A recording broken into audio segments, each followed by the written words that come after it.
அல்லாஹ் தான் எங்களுடைய சிறந்த பாதுகாவலன், அவனை தவிர வேறு எங்களுக்கு ஒன்றும் அணுகாது என்று நம்பிக்கை கொள்ளக்கூடியவர்களாக இருக்க வேண்டும். அல்லதீன இதா துக்கிரல்லாஹு வஜிலத் குலூபுஹும், அல்லாஹ் என்று சொன்னால் அவருடைய உள்ளங்கள் நடுங்க வேண்டும். அவர்தான் மூமின், அவர்தான் முஸ்லீம். இறையச்சமுடையவர்களுக்கு தான் இந்த வேதம் வழிகாட்டும் என்று அல்லாஹ் சொல்லி காட்டுகிறார். அப்ப நாம் இறையச்சவாதி, அல்லாஹ்வை நம்பிக்கை கொண்டிருக்கிறோம் என்று சொன்னால் நம்முடைய வாழ்க்கையில கடுகளவு கூட அந்த இணை வைப்பு, அந்த உறுதியினுடைய சின்ன கொஞ்சம் கூட ஆட்டம் காணாமல் இந்த உலகத்துல அல்லாஹ் மீது உறுதியாக நம்பிக்கை வைத்துக் கொள்ளக்கூடியவர்களாக. அன்புக்குரிய சகோதரர்களே, வாழ்வை வசந்தமாக்கும் இஸ்லாம் என்ற தலைப்பு தேர்ந்தெடுக்கப்பட்டிருக்கிறது. இஸ்லாமிய மார்க்கம் என்பது வணக்க வழிபாடுகளை மட்டும் கற்றுத்தரக்கூடிய மார்க்கம் அல்ல. அது ஒரு மனிதன் பிறப்பிலிருந்து இறக்கின்ற வரைக்கும் எப்படி வாழ வேண்டும், அந்த மனிதனுடைய குணநலன்கள், பண்புகள், ஒழுக்கத்தை இந்த சமூகத்திலே அவன் எப்படி வாழ வேண்டும் என்பதை கற்றுத்தரக்கூடிய மார்க்கம் இஸ்லாம். ஆனால் இன்றைக்கு போகக்கூடிய இளைய சமுதாயம் எப்படி வாழ்ந்து கொண்டிருக்கிறார்கள் என்று சொன்னால், கண்டதே காட்சி கொண்டதே கோலமாகத்தான் தன்னுடைய வாழ்க்கையை அமைத்துக் கொண்டிருக்கிறார்கள். அல்லாஹ் நம்மளை படைத்திருக்கின்றான். எதற்காக அல்லாஹ் படைத்திருக்கின்றான், எந்த நோக்கத்துக்காக அல்லாஹ் படைத்திருக்கின்றான், எதை லட்சியமாக வைத்து வாழ வேண்டும் என்பதை அறியாதவர்களாக, தெரியாதவர்களாக, அந்த மறுமையுடைய சிந்தனை இல்லாதவர்களாக இன்றைக்கு வாழக்கூடிய இளைய சமுதாயமாக இன்றைக்கு உருவாகி கொண்டிருக்கிறார்கள். நீங்கள் நாட்டில் நடக்கக்கூடிய சம்பவங்கள், தீமைகள், அனாச்சாரங்கள், இந்த சமூகம் எதை நோக்கி கொண்டு போய்கொண்டிருக்கின்றது, இதை தடுப்பதற்கான வழி என்ன? எவ்வளோ கொடுமையான கொடூரத்தை இந்த சமூகம் பார்த்து கொண்டே வருகிறோம். வீட்டு விட்டு வெளியே சென்று விட்டோம் என்று சொன்னால் நிம்மதியாக உயிரோடு திரும்பி வந்து விடுவோமா என்று கேள்விக்குறியாக இருக்கக்கூடிய ஒரு நிலையில் இன்றைக்கு இருக்கக்கூடிய இந்த உலகம் போய் கொண்டிருக்கின்றது. எந்த நிலையில இளைஞன் எப்படி கொண்டிருக்கிறான், போதையில அடிமையாகி கொண்டிருக்கிறான், என்ன எடுத்து செய்வான், எப்படி பண்ணுவான் அவனுடைய காரியத்தை. ஒரு பக்கம் பார்த்தீங்க என்று சொன்னால் புது புது நவீன கண்டுபிடிப்பின் மூலமாக இளைய சமுதாயத்தை சீரழிக்க வேண்டும் என்பதற்காக பல்வேறுபட்ட கண்டுபிடிப்பை நீ கண்டுபிடிச்சிட்டு வரான். செல்போன் என்பது ஒரு பயனுள்ளதாக, ஒரு வாழ்க்கைக்கு தேவையான ஒன்று, அது மாற்று கருத்து இல்லை. ஆனால் அந்த செல்போனை இன்றைக்கு எந்த அளவுக்கு எப்படி பயன்படுத்தக்கூடிய ஒரு நிலையில இன்றைக்கு இருக்கக்கூடிய இளைய சமுதாயம் போய்கொண்டிருக்கின்றது. இப்ப கூட போட்டான், நேற்று கூட போட்டிருந்தானுங்க, ஜனவரி 29 ஒரு ரிலீஸ் பண்றோம் ரியல்மி P Power 4.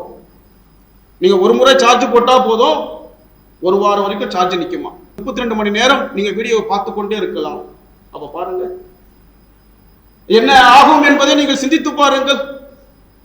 அரை மணி நேரம், ஒரு மணி நேரம் சார்ஜ் இருப்பதற்கே அவனுடைய நேரத்தை எப்படி செலவழித்துக் கொண்டு இருக்கிறான். 1.5 நாள் சார்ஜ் நின்றுச்சுன்னு சொன்னார். அப்ப இப்படி போகக்கூடிய இளைய சமுதாயம் இன்றைக்கு இருக்கக்கூடிய சமூகத்தை சீர்படுத்துவதற்கு, நல்வழிப்படுத்துவதற்கு அவர்களுக்கு எது தேவை என்று சொன்னால் திருமறை குர்ஆன், தூதருடைய பொன்மொழிகள் தான் காரணம். நீங்க அனைத்து சமுதாய மக்களை நீங்கள் எடுத்து பார்க்கலாம், பெரும்பான்மையாக இருக்கக்கூடிய மக்களை நீங்கள் எடுத்து பார்க்கலாம். ஏன் அவர்கள் இப்படிப்பட்ட ஒரு காரியத்தில் வீழ்ந்து கொண்டிருக்கிறார்கள்? தற்கொலைகள் இன்றைக்கு பெருகி கொண்டே இருக்குங்க. செய்தித்தாள போடுறான், தற்கொலையை தவிர்ப்போம், வாழ்க்கையை ரசிப்போம். உலக சுகாதார அமைப்பு சொல்கின்றது வருடத்திற்கு 8 லட்சம் பேர் இன்றைக்கு தற்கொலை செய்து கொண்டிருக்கிறார்கள். 3 மடங்கு அதிகரித்துக் கொண்டே இருக்கின்றது தற்கொலையுடைய நிகழ்வுகள். 15 - 29 வயது உள்ள இளைஞர்கள் இன்றைக்கு தற்கொலை செய்யக்கூடிய எண்ணம் கொண்டவர்களாக இருந்து கொண்டிருக்கிறார்கள். 40 வினாடிக்கு ஒருவர் தற்கொலை செய்து கொண்டிருக்கிறார்கள். எப்படி போய் கொண்டிருக்கு பாருங்க இன்றைக்கு இருக்கக்கூடிய சமூகம். இன்றைக்கு இருக்கக்கூடிய இளைய சமுதாயம் இறைவன் கொடுத்த இந்த அழகான வாழ்க்கையை, பெற்றோருடைய அந்த பொறுப்பை உணர்ந்து, பெற்றோர்கள் எதிர்பார்க்கிறார்கள் தன்னுடைய மகன் இந்த உலகத்திலே படித்து வேலை வாய்ப்பிலே சிறந்த அந்தஸ்திலே சமுதாயத்திலே உருவாக வேண்டும் என்று நினைத்துக் கொண்டிருக்கிறார்கள். அவருடைய முகத்தில் கரியை பூசக்கூடிய அளவுக்கு தான் இன்றைக்கு இருக்கக்கூடிய இளைய சமுதாயம் போய்கொண்டிருக்கின்றார்கள். இதுக்கெல்லாம் என்ன தீர்வு? எப்படி இந்த சமூகத்தை எப்படி கொண்டு போய் கொண்டிருக்கின்றது? இஸ்லாமிய இளைஞர்கள் கூட அது விதிவிலக்கு கிடையாது. இஸ்லாமிய சமூகம் கூட நாங்கள் 5 நேரம் தொழக்கூடியவர்களாக, மறுமையுடைய சிந்தனையை எதிர்பார்த்து வாழக்கூடிய அளவுக்கு இறைவன் கொடுத்த இந்த வாழ்க்கையை அமல்கள் மூலமாக அலங்கரிக்கக்கூடிய வாழ்க்கையாக நாங்கள் அமைத்துக் கொண்டிருக்கிறோம் என்று சொல்லக்கூடிய அளவுக்கெல்லாம் இன்றைக்கு இருக்கக்கூடிய இளைய சமுதாயம் போகல.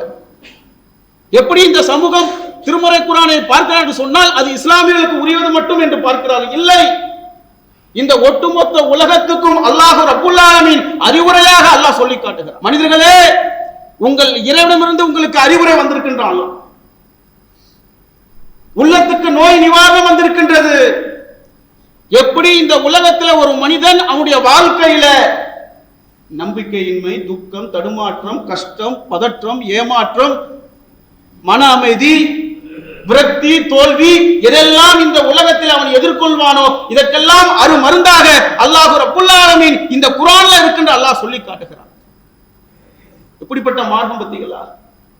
அல்லாஹ் ரப்புல் ஆலமீன் படைத்தவன் மனிதனை படைத்திருக்கின்றான். அவனுக்கு தெரியும் அவனுக்கு வரக்கூடிய இன்னல்களை குறித்து எப்படி அணுக வேண்டும் என்பதை தூதர் மூலமாகவும் அல்லாஹ் சொல்லி காட்டுகிறான் என்று சொன்னால், இன்றைக்கு பாடத்தை படிப்பினை பெறாத மக்களாக இன்றைக்கு போய்கொண்டிருக்கிறார்கள். அல்லாஹ் சொல்லி காட்டுகிறான், ஃபீஹி திக்ருக்கும் அஃபலா தாக்கிலூன்.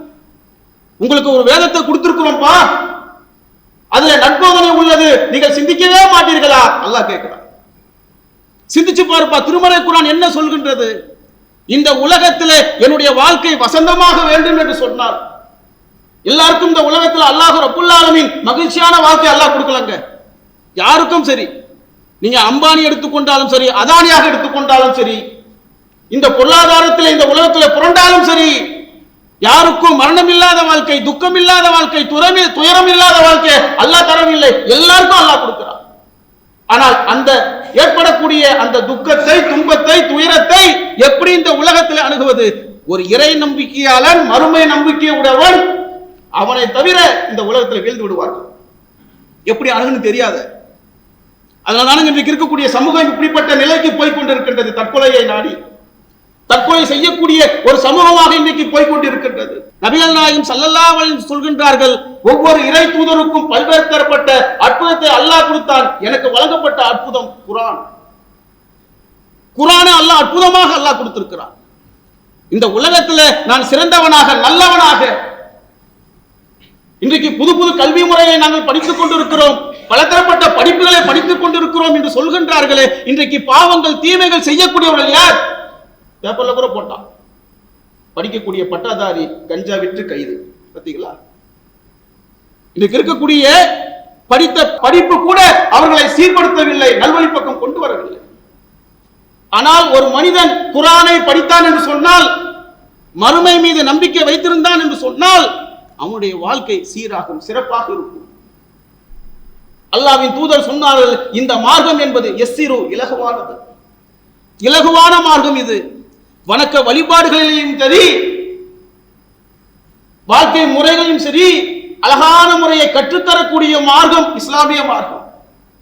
ஆனால் இன்னைக்கு நம்முடைய மக்களே அல்லாஹ் ரப்புல் ஆலமீன் அழகான முறையில் நமக்கு இந்த இஸ்லாமிய மார்க்கத்தை தேர்வு செய்து நமக்கு அல்லாஹ் ரப்புல் ஆலமீன் இந்த மார்க்கத்தை தந்திருக்கின்றார். இன்னும் வரக்கூடிய காலங்கள்லாம் நீங்க பார்த்தீங்க என்று சொன்னால், குர்ஆனை படித்து, ஹதீஸை படித்து, விளங்கி, சிந்தித்து ஏற்றுக்கொள்ளக்கூடிய மக்கள் அல்லாஹ் அவனுக்கு தான் வெளிச்சம். ஆனா அல்லாஹ் ரப்புல் ஆலமீன் நமக்கு இந்த மார்க்கத்தை தந்திருக்கிறானே, நாம் எப்படி வாழ்ந்து கொண்டிருக்கிறோம்? ஒவ்வொருவரும் நம்முடைய செயல்பாடுகள் எப்படி போய்கொண்டிருக்கின்றது? சமூக வலைதளங்களும் ஒரே விஷயம்ங்க. இந்த உலகத்திலே இஸ்லாமிய மார்க்கத்தை புறந்தள்ளிவிட்டு நாம் நடந்தோம் என்று சொன்னால், இன்றைக்கு இருக்கக்கூடிய சமூகமும் சரி, சமூக வலைதளங்களும் சரி, நம்ம தூக்கி பிடிக்கும். பார்த்தீங்களா, பாய் என்னதான் செய்யறாங்க. ஆனால் இஸ்லாமிய நம்பிக்கையோடு இஸ்லாமிய மார்க்கம் சொல்லக்கூடிய கடமைகளை, கட்டளைகளை, கட்டுப்பாடுகளை நாம் செய்தோம் என்று சொன்னால், இந்த உலகத்துல யாரும் பார்க்கணும் அவசியம் இல்லை. எந்த சமூக வலைதளமும் என்ன தூக்கி பிடிக்கணும் அவசியம் இல்லை. இறைவன் கொடுத்த என்னுடைய இந்த ரோலை, இந்த வாழ்க்கையை அவனுடைய நேசம் பெற்றால் போதும், அவனுடைய திருப்தி கிடைத்தால் போதும், மறுமையில வெற்றி அடைந்தால் போதும். அதுக்கு இந்த உலகத்தில் நம்முடைய வாழ்க்கை எப்படி அமைத்துக் கொள்வது, எப்படி சரி காண்பது? ஆனால் இன்றைக்கு இருக்கக்கூடிய மக்கள் இஸ்லாமிய மார்க்கத்தை தங்களுடைய வாழ்வியலாக ஆக்கி கொண்ட மக்களாக இன்றைக்கு இருந்து கொண்டிருக்கிறார்களா? நீங்களாம் பாருங்களேன், இஸ்லாமிய மார்க்கத்துக்கு முரணாக இஸ்லாமிய மார்க்கம் எதை தடுக்கின்றதோ அதெல்லாம் ஒரு பாய் செய்தார் என்று சொன்னால், இன்றைக்கு இருக்கக்கூடிய சமூக வலைதளங்கள் அப்படியே தூக்கி பிடிக்குது. நீங்க யாரை வேணா பாருங்க. சமீபத்தில் கூட பார்த்தோம், ஒரு பாய், ஒரு 3 வயது உள்ள ஒரு பசு கண்ணுக்குட்டிய ரோட்ல இருந்து அடக்கலம் கொடுத்தார். அல்ஹம்துலில்லாஹ், சிறப்பானதுதான். படைப்பெண்களுக்கு இரக்கம் காட்டாதவன் படைத்தவனால் இரக்கம் காட்ட மாட்டான் என்று நபிகளார் சொன்னார்கள். இரக்கம் காட்டுப்பா, ஆனால் அது கண்ணுக்குட்டினா கண்ணுக்குட்டி வேலைத்தான் செய்யும். அது வீட்டுல கொண்டு வந்த பிறகுதான் எங்களுடைய வீட்டுக்கு லட்சுமி வந்தது என்று நம்பலாமா? நம்பிக்கை வைக்கிறாருங்க பாயி, பேட்டி கொடுக்கிறாருங்க சமூக வலைதளங்கள்ல.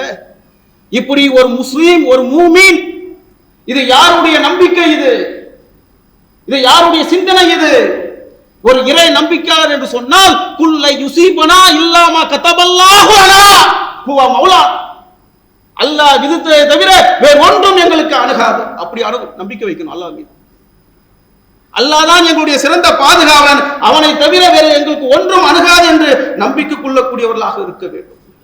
அல்லதீன இதா துக்கிரல்லாஹு வஜிலத் குலூபுஹும், அல்லாஹ் என்று சொன்னால் அவருடைய உள்ளங்கள் நடுங்க வேண்டும். அவர்தான் பாயி, அவர்தான் மூமின், அவர்தான் முஸ்லீம். இறையச்சமுடையவர்களுக்குத்தான் இந்த வேதம் வழிகாட்டும் என்று அல்லாஹ் சொல்லி காட்டுகிறான். அப்ப நாம் இறையச்சவாதி, அல்லாஹ்வை நம்பிக்கை கொண்டிருக்கிறோம் என்று சொன்னால் நம்முடைய வாழ்க்கையில கடுகளவு கூட அந்த இணை வைப்பு, அந்த உறுதியினுடைய சின்ன கொஞ்சம் கூட ஆட்டம் காணாமல் இந்த உலகத்துல அல்லாஹ் மீது உறுதியாக நம்பிக்கை வைத்துக் கொள்ளக்கூடியவர்களாக, எனக்கு வசதி வாய்ப்பை கொடுத்தாலும் சரி, வறுமையிலே நான் புரண்டாலும் சரி, தோண்டாலும் சரி, எல்லாம் அல்லாஹ்வுடைய நாட்டம், எல்லாம் அவனுடைய நாட்டம். இது அதை புரிந்து கொள்ளக்கூடிய அளவுக்கு நம்முடைய வாழ்க்கை இருக்க வேண்டும், நம்முடைய செயல்பாடுகள் இருக்க வேண்டும். நம்முடைய செயல்பாட்டை இஸ்லாமிய மார்க்கம் சொன்ன அடிப்படையில் நம்முடைய வாழ்க்கையை அமைத்துக் கொள்ள வேண்டும். இன்னைக்கு பேசக்கூடிய அளவுக்குலாம் இருக்கிறார். எந்த அளவுக்கு பேசுறாங்க தெரியுமா? இந்திய நாடு என்பது வேற்றுமையிலும் ஒற்றுமையாக பல தரமற்ற மக்கள் வாழக்கூடிய ஒரு நாடு. இப்படிப்பட்ட நாட்டில் நாங்கள் இஸ்லாமிய மார்க்கம் சொன்ன அடிப்படையில் எங்களுடைய வாழ்க்கையை அமைத்துக் கொள்ள முடியுமா? இன்றைக்கு இருக்கக்கூடிய இளைய சமுதாயம் பேசிக் கொண்டிருக்கிறார்கள். மை லைஃப் மை ரூல்ஸ், என்னுடைய வாழ்க்கை என்னுடைய கையில் இருக்கு. எந்த வாழ்க்கை தெரியுமா? மறுமை வாழ்க்கை என்னுடைய கையில் இருக்கு. மறுமைக்கான வெற்றியுடைய அந்த பொறுப்பு என்னுடைய கையில் இருக்கு. அந்த சுவனத்தை பெற வேண்டும் என்று சொன்னால் அந்த சுவனத்தை அடைவதற்காக அல்லாஹ்வும் அல்லாஹ்வுடைய தூதரும் என்ன சொன்னார்கள், எப்படி வாழ சொன்னார்களோ அதன் அடிப்படையிலுடைய வாழ்க்கை இருக்க வேண்டும். ஆனால் இன்றைக்கு அப்படி வாழ்ந்து கொண்டிருக்கிறார்களா? இந்த சமூகம், இந்த உலகம் எதை நோக்கி, ஷைத்தான் எதை நோக்கி அழைப்பானோ அதை நோக்கி போய் கொண்டிருக்கக்கூடிய அளவுக்கு இருந்தார்கள் என்று சொன்னால் இந்த உலகமே இறை மறுப்புக்கு மாறிவிட்டதுங்க. ஒரு மனிதர் தான் இருக்கிறார், அவர் எப்படி வாழ வேண்டும் பத்திகளா? அது எல்லாமே அல்லாஹ்வை மறுத்துட்டாங்க.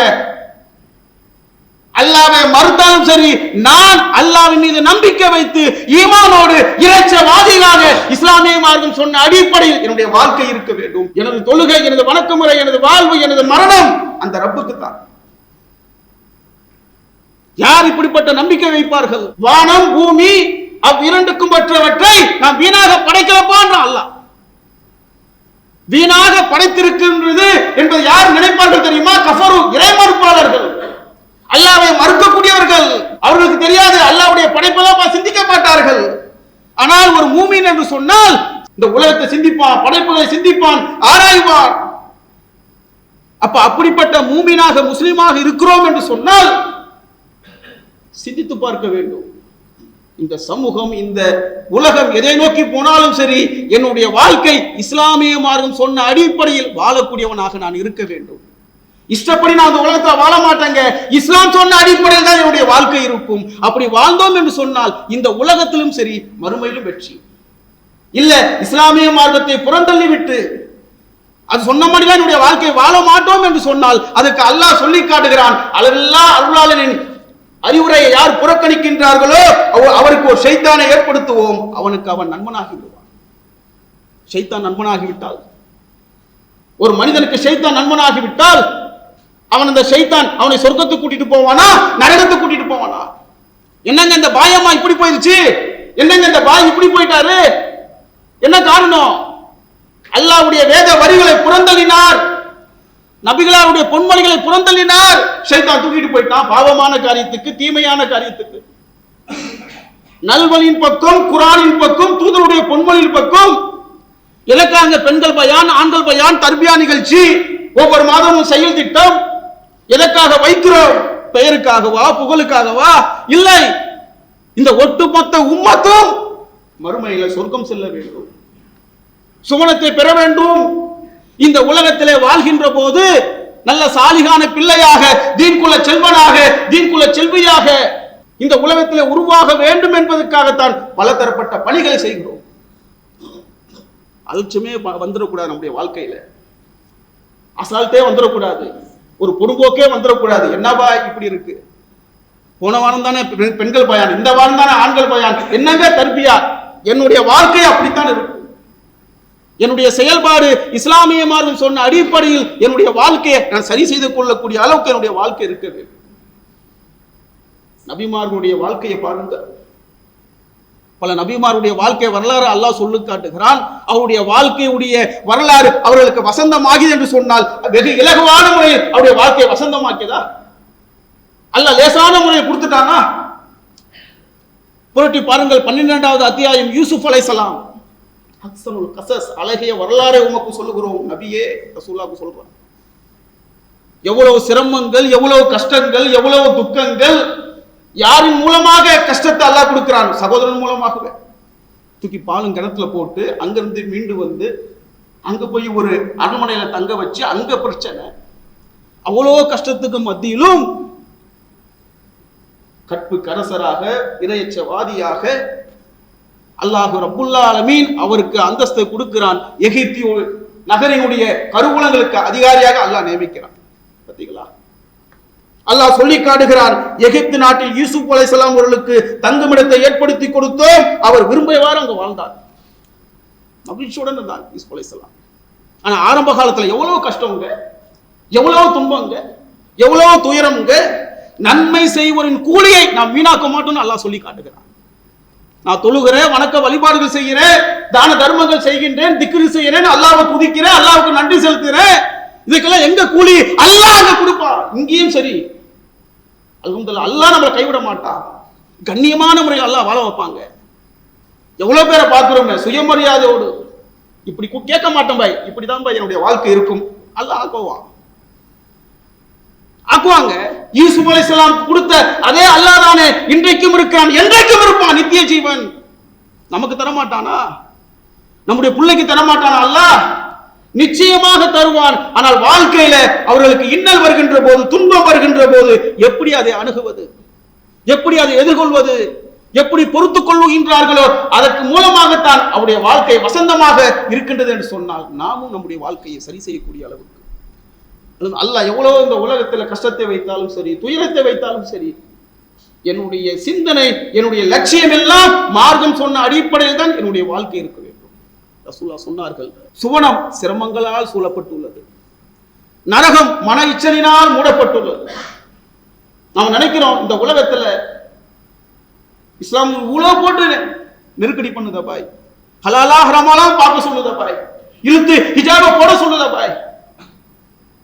இன்னைக்கு இருக்கக்கூடிய காலகட்டத்தில் ஹிஜாபுடைய எந்த அளவுக்கு முக்கியத்துவம், பல மாற்று மத கொள்கை உடையவர்கள் எல்லாம் பல பெண்களுடைய புர்காவை உணர்ந்து இதுதான் சிறந்த ஆடை என்று அதன் மூலமாக இஸ்லாத்துக்கு வந்த வரலாறு உண்டு.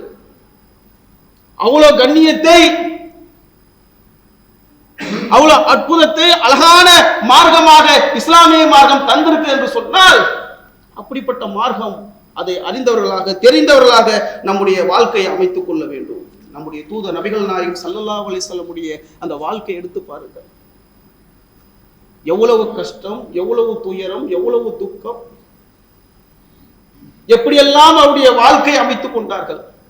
இதெல்லாம் நம்முடைய வாழ்க்கையில ஏதோ எங்க வாப்பா இருந்தாரு, எங்க உம்மா இருந்தாங்க, ஏதோ சாப்பிட்டோம், ஏதோ தூங்கணும், ஏதோ போனாரு, இல்ல.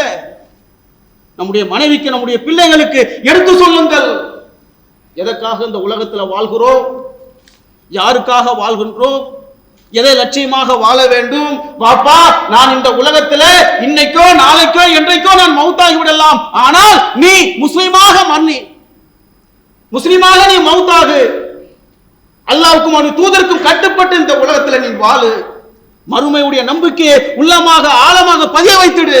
சொல்லி கொடுத்திருக்கிறோமா? நபிகள் நாயகம் ஸல்லல்லாஹு அலைஹி வஸல்லம் அவர்கள் தம்முடைய மனைவிமார்களும் பிள்ளைகளுக்கும் அப்படிப்பட்ட போதனை கொடுத்தார்கள், அப்படி உருவாக்கினார்கள். மறுமையுடைய சிந்தனை தான் நம்முடைய லட்சியமாக. எப்படி ஒரு பயணிக்கும் ஒரு மரத்தடியில நிழல் காய்வானோ அவனுக்கும் என்ன தொடர்போ அது போன்றுதான் இந்த துனியா வாழ்க்கை என்ற சிந்தனை இருந்தது சொன்னால் நாம் எப்படிங்க வாழ்வோம்? அரை மணி நேரம், ஒரு மணி நேரம், கொஞ்ச காலம் இந்த உலகத்துல வாழ போறோம்.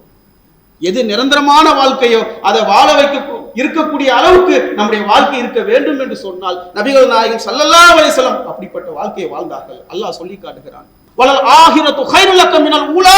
நபியே, உமது இறைவன் கைவிடவும் இல்லை, வெறுக்கவும் இல்லை. இந்த உலக வாழ்க்கை விட மறுமை வாழ்க்கை தான் உமக்கு மிகச் சிறந்தது. அல்லாஹ் உமக்கு வழங்குவான், திருப்தி அடைவீங்க. நீங்க பார்த்தீங்களா? அல்லாஹ் சொல்லி காட்டுறாங்க, இந்த உலகத்துல நீங்க இவ்வளவு நற்காரியங்கள் அமல்கள் எவ்வளவு காரியத்தை கஷ்டத்தை நீங்க பொறுத்துக் கொள்கின்றீர்கள். இதுக்கெல்லாம் உங்களுக்கு இந்த உலகத்துல மறுமையில அல்லாஹ் தர இருக்கிறான். அல்லாஹ் அதே நமக்கும் அல்லாஹ் தருவான். ஆனால் வாழ்க்கையை வாழணுங்க. வாழ்க்கையில ரமலான் வரப்போகின்றது சொன்னால் அது வருவதற்கு முன்னாடி என்னென்ன நம்முடைய உடலை ஆரோக்கியப்படுத்தி தயார்படுத்தி நன்மைகளை எவ்வளவு கொள்ளடிக்கக்கூடிய அளவுக்கு அற்புதமான ஒரு மார்க்கம் அல்லவா அது.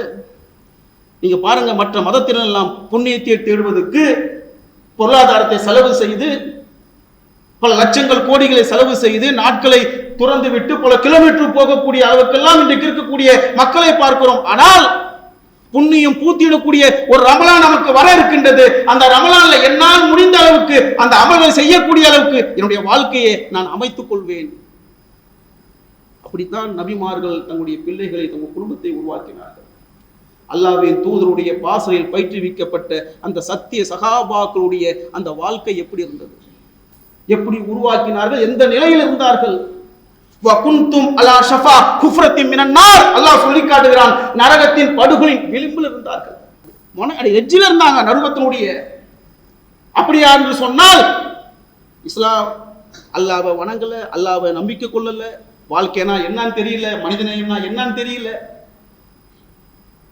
ஒட்டுமொத்தத்தில் அவர்கள் மனிதர்களாகவே இவர்கள் மனிதர்கள் தானா என்று கேட்கக்கூடிய அளவுக்கு நிலை இருந்தது. அல்லாஹ் அவர்களை மாற்றினான். குர்ஆன் வரிகள் அவர்களை மாற்றியது. தூதருடைய வாழ்க்கை, தூதருடைய பொன்மொழிகள் அப்படியே வாழ்க்கையை மாற்றியது. ஒழுக்கமிக்கவர்களாக, கண்ணியமிக்கவர்களாக, பிறருக்கு தேவை இருந்தும் அவர்கள் கொடுக்கக்கூடிய அளவுக்கு சொர்க்கத்துக்கு சொந்தக்காரராக அல்லாஹ் மாற்றினான் என்று சொன்னால் இந்த குர்ஆன் மாற்றியது. அவருடைய வாழ்க்கை வசந்தமாகியது. நபிகள் நாயகம் ஸல்லல்லாஹு அலைஹி வஸல்லம் உடைய மகளார் ருக்கையா மரணம்.